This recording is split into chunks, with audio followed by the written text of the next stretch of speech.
Hello children, hope you all are doing great. आपने देखा होगा जब भी हम गार्डन में जाते हैं वहाँ जो हमें सबसे सुंदर लगती है वो होती है वहाँ की ग्रीनरी, और उसमें अगर कलरफुल फ्लावर्स दिख जाएं तो मजा ही आ जाता है। So let's learn the structure of a flower today, not with the help of diagram but with the help of a real flower. Flowers are the reproductive parts of a plant. So हमने यहाँ पर लिया है एक ऐसा flower जिसे हम complete flower भी कहते हैं। इसको हम हिबिस्कस कहते हैं और शू फ्लावर, ऑल्सो चाइना रोज भी कहा जाता है, जो इसी के हिबिस्कस के ही स्पीशीज से बिलोंग करता है। So why this is known as a complete flower वो हम आज जानेंगे।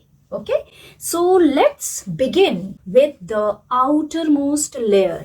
तो ये जो सर्कुलर स्ट्रक्चर है इसके लिए एक टर्म होता है जिसे कहते हैं व्हर्ल। सो व्हर्ल का मीनिंग होता है समथिंग विच इज सर्कुलर, और ये फ्लावर भी सर्कुलर है and it has got 4 different layers. The outermost green structure जो आपको दिख रहा है इसको कहते हैं कैलिक्स।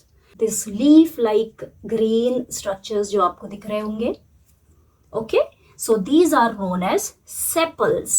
सो हर लीफ को हम सेपल कहते हैं and collectively this complete circle is known as calyx. देखिए, this is a small bud which is inside the calyx. सो जो कैलिक्स है और द सेपल्स होते हैं they also protect the small bud inside the structure. और उसके बाद आता है सेकेंड व्हर्ल और द सेकेंड सर्कल, जो कि बहुत ही सुंदर है दिखने में, बहुत ही ब्राइट है, और इसी ब्राइटनेस को देखकर एक्चुअली इंसेक्ट्स भी अट्रैक्ट होते हैं।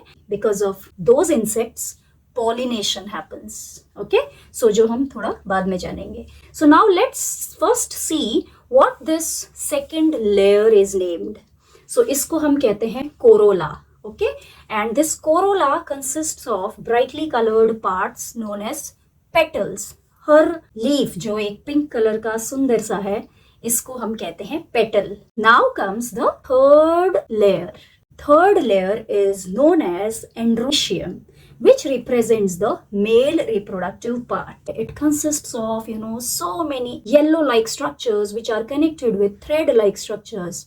ठीक है, सो ये जो येलो टिप्स है इनको कहते हैं एंथर, और एंथर जिससे जुड़ा हुआ है वो है फिलामेंट, और anther and filament collectively known as stamen, and these anthers contains powdery substance which is known as pollen grains, और pollen grains के अंदर होते हैं male sex cells.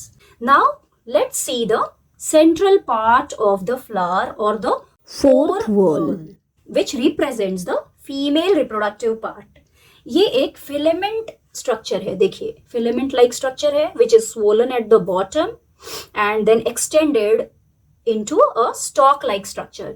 सो ये जो बेस है इसको कहते हैं ovary, and then this stalk is known as style, और ये स्टॉक एंड हो रहा है छोटे नॉट लाइक स्ट्रक्चर्स में जिसको कहते हैं स्टिग्मा।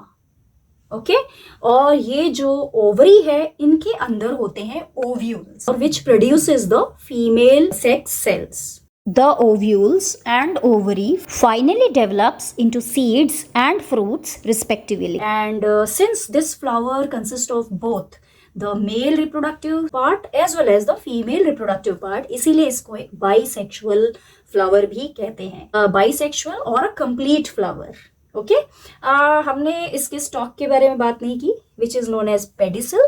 कुछ फ्लावर्स ऐसे भी होते हैं जिनके स्टॉक नहीं होते हैं और उनको कहते हैं सेसाइल। आप मुझे कमेंट करके बताएं names of few sessile flowers. Okay, so we will stop here today, और अगर आपको फ्लावर के बारे में और जानना है, if you want to know about the fertilization process as well, then do comment down, do like the video if you liked it, and share it among your friends, and also please subscribe to our channel. I will meet you soon with a new interesting video. Bye bye.